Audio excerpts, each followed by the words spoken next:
Assalamualaikum warahmatullahi wabarakatuh. Selamat siang.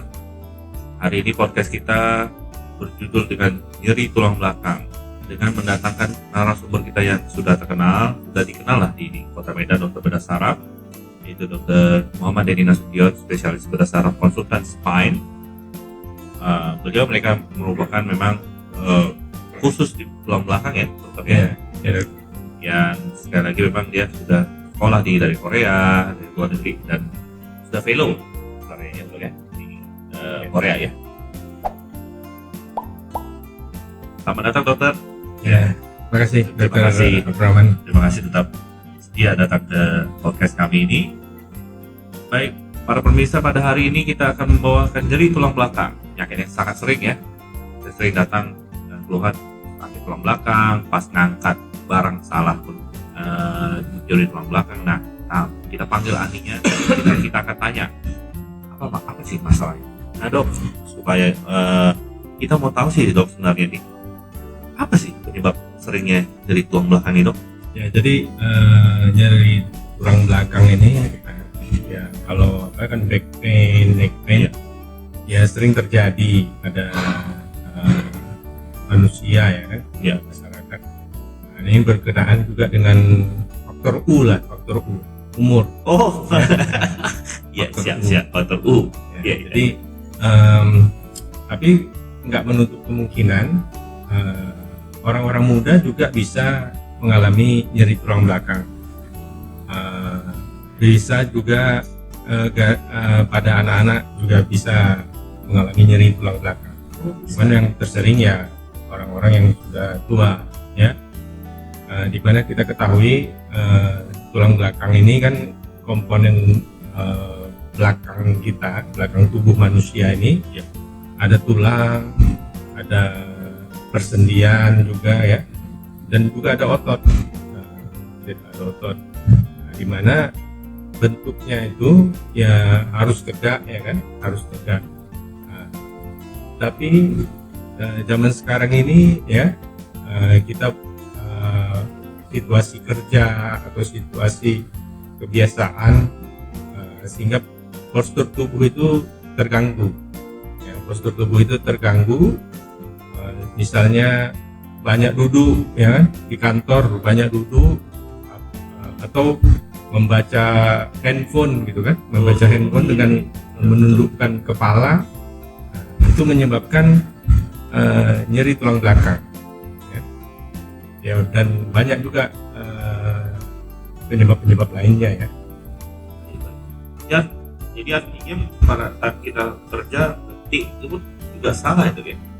Jadi posisi yang benar ya. Jadi sebenarnya ini macam kursi ini bagus nih, ada lumbar supportnya. Jadi untuk ergonomis duduk kita itu pun harus juga diperhatikan ya, supaya tidak terjadi spasme pada otot ya. Jadi tidak terjadi spasme pada otot. Membaca handphone juga harus ada posturnya juga ya. Kalau terlalu sering menunduk ya sakitlah lehernya. Nah, kalau kursinya tidak nyaman maka sakitlah punggungnya ya.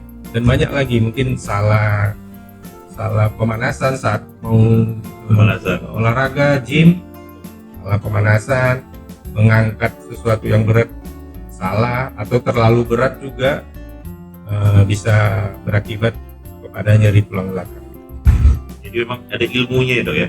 Kalau tuh di handphone pun masih ada ilmunya. Ya tidak bisa terhindari lagi lah kalau handphone bekerja duduk berlama-lama.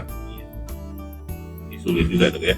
Nah, paling sering di mana dok lokasinya?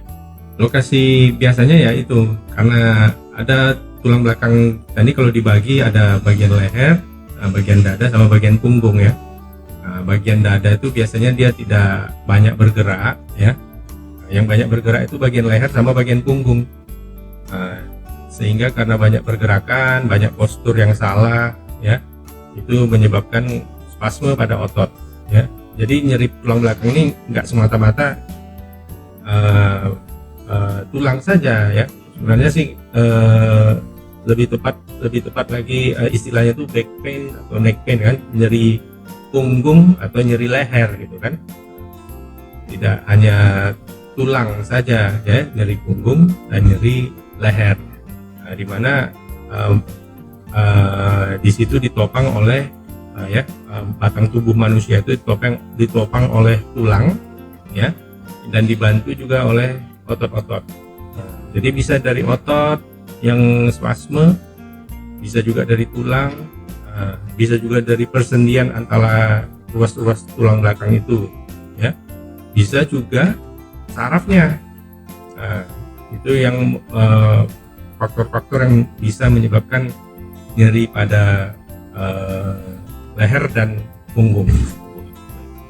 Baik. Ya, jadi kan kita pengen tahu nih dok penyebabnya apa. Sering tuh masyarakat bilang, benar nggak di sini kata-kata gini, dok, katanya saraf saya terjepit. Nah, itu betul tuh penyebab utamanya sakit pinggang belakang atau di dada belakang karena saraf terjepit. Memang benar apa ya, tadi cara terjepit itu? Ya betul Dr. Eman. Jadi banyak tadi faktornya kan, salah satunya juga saraf ya. Saraf ini juga kalau dia terganggu bisa menyebabkan nyeri ya. Cuman ada perbedaan nyerinya pada otot, pada tulang, ada sendi, ada saraf, itu berbeda karakteristik nyerinya. Jadi mungkin ada pemeriksaan khusus yang memilah-milah mana, oh ini otot, oh ini tulang, oh ini saraf. Jadi ya, nyeri sendiri pun berbeda-beda dok ya. Iya. Oke. Jadi kalau misalnya lah ya ada pasien keluhan nyeri tulang belakang, apa yang pertama dilakukan? Apakah obat-obat apa pertama dilakukan, atau ada tindakan di rumah nggak pertama dilakukan? Ya bisa. Jadi nggak semuanya juga harus langsung ke dokter ya, tapi tidak semuanya juga kita anggap enteng ya, tidak ke dokter juga ya kan, atau ke medis lainnya gitu kan, karena kompleks sebenarnya nyeri tulang belakang ini. Jadi untuk nyeri leher biasanya ya, nyeri leher itu ada otot-otot leher ya, kalau dia sering menunduk atau mengangkat berat ya. Kalau kita masih ya Dokter Eman ya, di Indonesia ini kita masih sering juga orang yang mengangkat keranjang berat itu di atas kepala ya. Oh iya betul. Jadi di Medan ya mohon maaf di pasar-pasar lah gitu ya, di pasar kan mengangkat beban berat di kepala ya. Nah, itu juga salah satunya menyebabkan nyeri leher ya, nyeri punggung ya. Nah, jadi kalau misalnya perbedaan sifat nyeri ini ya, kalau misalnya dia otot saja, nah mungkin di rumah bisa dengan istirahat, kompres panas, kompres hangat ya, untuk melenturkan lagi otot-otot tadi. Nah, mungkin nyerinya dari otot saja ya, kompres panas, posisinya diperbaiki ya. Nah, kadang juga tempat kita beristirahat, tempat tidur itu lebih bagus itu ya agak keras lah. Kalau terlalu lembut malah menambah sakitnya lagi. Jadi kalau misalnya kasur lembut busa gitu kan, nah itu terlalu lembut, nah itu malah awalnya aja kita mungkin nyaman waktu tidur di busa lembut gitu, awalnya nyaman, tapi kalau berlama-lama malah menimbulkan sakit. Jadi tidak boleh terlalu lembut juga tempat tidur kita itu. Orang zaman dulu tidur batu itu bagus malah ya. Jadi kalau sebenarnya kan kita mempertahankan posisi normalnya, posisi normalnya. Kalau dia terlalu keras juga ya tidak baik juga gitu kan. Terlalu lembut juga yang tengah-tengah lah. Tengah-tengah. Sulit juga kan. Nah, tadi dokter bilang ada kompres air panas dengan air hangat dengan tujuan untuk melenturkan otot. Nah, kadang ada tuh yang dia memberikan kompres es aja gitu, itu salah. Kalau biasanya kompres es itu dalam keadaan akut dan mungkin lebih ke nyeri sendi ya. Kalau keseleo, itu pertama-tama itu di icing dulu, kompres dingin. Tapi kalau otot, ya itu kan biasanya dia nyeri itu kalau sudah berlama-lama, udah mau hampir sifat kronis lah ya. Jadi sebaiknya sih kompres hangat. Jadi sebaiknya kompres hangat tetap ya dok ya. Jadi ini ada beberapa, jadi kompres hangat ya. Baik. Nah, kapan kami mesti pasien-pasien ini ke dokter dok? Ke dokter lah, dokter. Jadi sebenarnya nggak harus juga ke dokter juga kan, pokoknya medis lah ya. Medis. Jadi seperti fisioterapi, kalau dokter Eman pernah dengar ya, fisioterapi itu juga sangat membantu ya. Jadi kalau komponen-komponen tadi yang saya bilang otot tadi malah dia di fisioterapi hilang nyerinya. Jadi atau kalau misalnya dia akut ototnya baru sakit sekali gitu, bisa pakai obat-obatan juga, obat-obatan kalau ada rasa nyeri ya itu mungkin masih bebas juga lah dijual ya, dijual di apotek itu dan boleh dibeli langsung tanpa resep ya. Nah, itu untuk meredakan rasa nyeri yang dialami ya. Jadi kalau dia ke dokter ya, kalau misalnya prosedur tadi sudah dijalani tapi tidak membaik, kalau tidak membaik ya ke dokter lah. Jadi kalau misalnya sudah pasien ini sudah ke fisioterapi dok, sudah ke dokter, sudah diberikan obat, nah jatuhlah kondisi untuk operasi. Nah itu operasinya kapan dok? Misalnya apakah bisa nggak dok kita tunda dulu operasinya, dokter dulu, atau ada maksimal berapa bulan? Ya, jadi kalau tadi dia sudah pernah ke fisioterapi, sudah konsumsi obat-obat, tapi kalau dia baru berapa hari dikonsumsi, baru berapa hari ke fisioterapi, baru 3 hari, itu belum perlu. Tapi kalau sudah 1 bulan masih sakit, nah itu mungkin bukan operasi ya. Tahap awal mungkin kita periksa dulu seperti di ronsen ya, di ronsen atau di CT scan, di MRI. Dilihat dulu apa sih yang terjadi di punggungnya ini atau di lehernya ini yang nyeri. Di saat itu juga mungkin biasanya dokter juga menanyakan tipe nyerinya seperti apa gitu kan. Kalau tadi otot ya mungkin kalau otot itu biasanya karena spasme ya, ketat. Kalau dia di fisioterapi atau diberi masas ya, nah itu masas itu baik juga sebenarnya. Jadi bukan obat-obatan masas itu pergi ke tukang kusuk apa gitu, nah itu bisa juga, tapi ya dengan ya profesional lah, ya profesional yang tahu bagaimana ya kekuatan dia memasas tadi ya. Nah, itu melenturkan otot. Nah, jadi otot-otot yang ketat tadi dimasas itu dia lentur, sakitnya hilang. Nah, itu dia hanya sebatas otot ya. Bila dia tulang, nah, biasanya kalau tulang atau persendian antara ruas tulang belakang itu kan ada sendinya. Nah, kalau dia bergerak misalnya dari duduk berdiri atau dari tidur duduk, itu dia merasa nyeri, mungkin ada gangguan di sendinya. Sendinya kurang lentur lah, sehingga sakit ya. Sakitnya biasanya kalau sakit sendi itu dipijit pun dia, dimasas pun dia tidak hilang. Kalau otot dimasas dia mungkin agak enak dia. Kalau dia tulang sendi tadi dipijit dia nggak merasa baik ya kan. Nah, itu mungkin perlu kita tipe sakitnya itu lokal atau bahasa medisnya aksial aja, jadi dia sakitnya cuman di tempat situ saja ya. Itu biasanya sakit dari persendian ruas tulang belakang tadi. Nah, tapi kalau ada satu lagi nyeri yang menjalar. Nyeri menjalar, kakinya sakit ya, pinggangnya bermasalah tapi kok kakinya yang sakit ya. Nah, di situ karena dari ruas tulang belakang itu keluar saraf-saraf yang menuju tangan ya. Kalau dari leher dia menuju tangan, kalau dari punggung dia menuju kaki.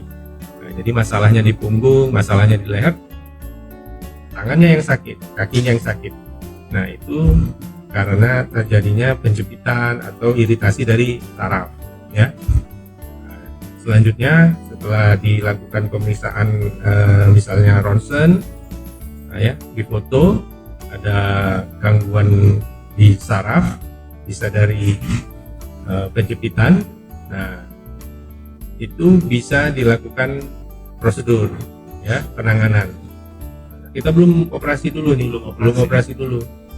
Ada tahapan-tahapannya. Jadi tidak langsung ke operasi. Ya. Jadi dia tidak langsung. Jadi kita dokter tidak langsung operasi ya, tetap modalitasnya usahakan usah operasi dulu deh. Iya. Biasanya kita monitoring pasien yang ada itu, kalau dia masih nyeri saja, biasanya sampai sebulan 2 bulan. Nah, kalau dia membaik, aman, ya sudah, tinggal diperbaiki aja kebiasaannya ya. Kebiasaan membungkuk, kebiasaan menunduk, nah itu diperbaiki. Nah, moga-moga sakitnya itu hilang. Nah, kalau dia tidak hilang, nah, itu nanti kita ada namanya intervensi. Nah, dilakukanlah blok. Jadi dilakukanlah blok atau memberikan bius ya.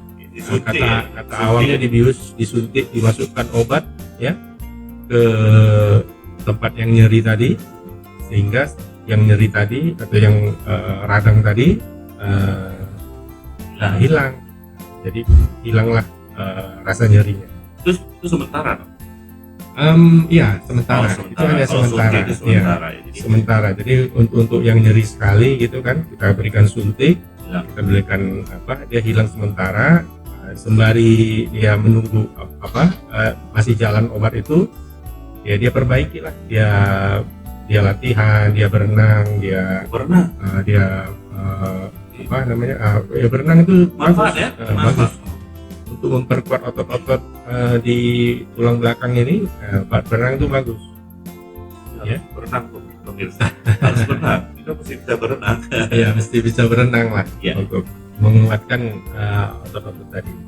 Baik, jadi bisa kita sudah semua loh. Dan operasi lagi.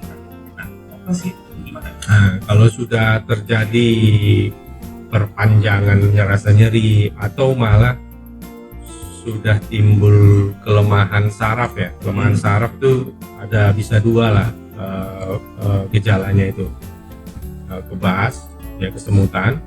Nah, satu lagi kelemahan. Nah, jadi kalau di leher mungkin tangannya jadi lemah, atau di punggung kakinya jadi lemah. Nah, itu tanda-tanda kemungkinan untuk dilakukannya operasi untuk membebaskan saraf tadi. Ya. Ini operasi apa? Nah, operasi ini bermacam-macam ya, bermacam-macam juga ya. Namun sekarang kan lagi tren ini minimal invasif. Minimal invasif atau tindakan minimal ya, operasi dengan sayatan kecil ya. Pasang pet. Kita sudah menghindari pemasangan implan untuk ya. Tapi di satu sisi juga kalau dia butuh implan sekali ya tetap dipakai. Tapi kalau dia tidak butuh, nah, itu dihindari dulu.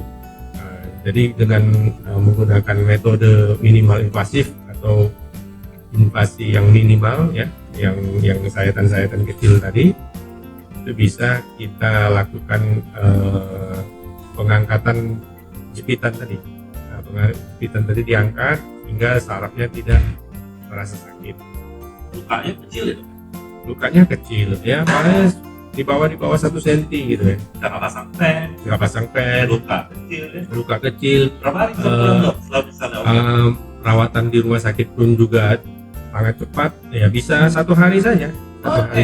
ya Iya, 1 hari saja bisa pasien bisa pulang dengan puas lah. minimal invasi kamera Iya. ya, sangat maju banget ya. Jadi kalau misalnya kan dok, ada pertanyaan berikutnya. Kalau kita terpaksa lah pasien yang pasang pen, ya, terpaksa lah pasang pen dan sering terjadi pertanyaan yang pasang pen itu lumayan di bawah lagi, ekor atau lumbar. Iya, iya. Jadi ada pertanyaan yang sangat kritik terhadap dok, kita apakah masih sholat? Saya setuju. Nah, Gimana? sebenarnya kalau untuk melakukan tindakan gerakan bukan tindakan ya gerakan ruku lah ya ruku membungkuk itu kan lebih ke sendi panggul ya, sendi panggul ya. Memang sih sendi punggungnya sih terbatas ya karena ada pennya. Tapi kalau misalnya pennya dipasang cuman sedikit ya mungkin yang lain yang tidak dipasang pen itu tidak ada masalah, tetap bisa dia bergerak ya. Tapi kalau sudah panjang pasang pen ya pasti pergerakannya juga terbatas. Tapi kalau untuk membungkuk itu lebih banyak di sendi panggul ya, sendi panggul. Tidak ada masalah. Makanya juga seperti saya bilang itu pemasangan pen ini sekarang sudah mulai dihindari karena banyak juga yang tidak bagus gitu, tidak baik lah. Seperti tadi ya pergerakan pasti kaku lah ya. kaku. Tapi kalau ibadah tidak masalah. Tidak masalah. Jadi mungkin itu mitosnya kalau bisa jadi pasang pen, mitosnya tenang beda sudah dipatahkan oleh ahlinya sendiri. Nah, dok, tadi dokter bilang olahraganya itu paling dianjurkan berenang. Nah, balikannya nih, olahraga yang tidak boleh itu apa? Olahraga apa yang bisa mengakibatkan tingginya kejadian sel saraf terjepit lah. Nah, jadi sebenarnya kan saraf terjepit atau nyeri apalah kita bilang nyeri leher, nyeri punggung ini kan masalahnya kompleks ya. Bukan ya mungkin kalau saya kan dokter bedah saraf, ya bukan ke bedah saraf saja. Ada di situ mungkin fisioterapi, dokter rehabilitasi medik ya kan. Setahu saya sih saya pernah diskusi juga dengan sejawat rehab medik itu berenang itu bukan maksudnya berenang seperti gaya bebas atau gaya dada gitu. Bukan. Tapi dia masuk di dalam air itu dia melakukan exercise seperti misalnya di darat gitu ya di atas kolam ya.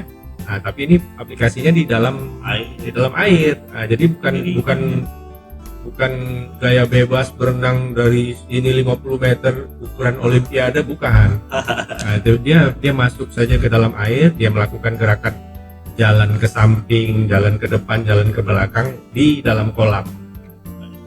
Jadi artinya kalau yang dilarang? Kalau yang dilarang ya itu tadi kalau misalnya apa namanya? Ya itulah ya gimnastik yang mengangkat beban berat, terlalu berat ya mungkin dihindari lah. Kalau mengangkat berat bertahap lah. Ya. Jangan dipaksa ya. Jadi bisa biasa sedikit ya. Iya. Wah. Sekali kita hari ini ya. Jadi pemirsa nih kita mesti tahu nih bahwa kita kalau pukulan dari ini adalah kalau ada penyakit tulang belakang, nyeri tulang belakang, belum tentu langsung operasi. Ada banyak lagi faktor-faktor yang menyebabkan nyeri punggung. Jadi banyak faktor, jadi jangan takut. Kalau misalnya coba dulu di rumah di kompres air hangat ya dok ya. Iya, kompres air hangat. Hilang nggak? Minum obat-obatan anti nyeri yang sederhana yang boleh dibeli di apotek. Nah, kalau misalnya nggak hilang, kita ke dokter nanti. Pasti dokternya juga tidak akan langsung operasi ya dok ya. Iya. Fisioterapi dulu, dia bertahap. Nah, kalau nggak hilang semua, maka kita ambil jalan paling terakhir, itu jalan operasi. Nah, operasi itu juga kita usahakan ya dok ya, Iya, invasi. minimal. Jadi nggak zaman lagi kita Membuka besar, besar, banyak darah yang banyak darah keluar. keluar. Operasi kalau bisa hari ini operasi, besok Besok pulang. Itu bisa di mana dok? Udah kan ya? Iya, bisa, ada di beberapa center bisa dilakukan itu. Wah, jadi di dokter bisa ya, jadi beberapa center. Satu lagi dok, BPJS nya apa dok? Nah, kalau untuk BPJS itu tercover Tercover. ya. Nah, tergantung kita lihat dari fasilitas rumah sakitnya. Nah, ya, rumah sakit. untuk alat yang untuk minimal invasif ini ada Ada, tidak? ada, Nah, tidak. kalau rumah sakitnya ada, tercover di BPJS ya. Cover BPJS. Jadi dan lebih gampang untuk klaim BPJS-nya pada minimal invasif ini dengan itu ya, dengan catatan sudah ada fasilitas minimal invasifnya. Sudah ada alatnya lah. Sudah ada alatnya. Oh iya. Baik. Tapi kalau yang perlu implan tadi, itu mungkin itu rumah sakit. sesuai kelas, sesuai kelas rumah sakit. Kelas rumah sakit. Kelas tipe C, tipe B, tipe A itu ada batas-batasannya lah. Kita tipe A lah. Kalau yang paling tinggi ya tipe A lah. Ini tuh jadi pemerintah kalau misalnya BPJS full cover kalau minimal invasif, tapi kalau mau pasang bed malah agak sulit di situ, sulit agak ya. ini Mungkin diarahkan ke rumah sakit yang yang lebih besar, tinggi tipenya. tipe A lah palingnya ya. Benar ya. Ya jadi sangat bermanfaat ya pemeriksaan hari ini ya. Saya sangat senang sekali kedatangan kita tamu kita ini. Kita mematahkan beberapa mitos, kita memberitahu bahwa ada beberapa penyakit yang bisa diobati tidak langsung operasi. Tidak kita tidak langsung operasi. Nah, saya ucapkan terima kasih banyak Dr. Denny atas kedatangannya. Terima kasih para pemirsa atas perhatiannya. Saya tutup acara ini dengan mengucapkan alhamdulillah. Assalamualaikum warahmatullahi wabarakatuh.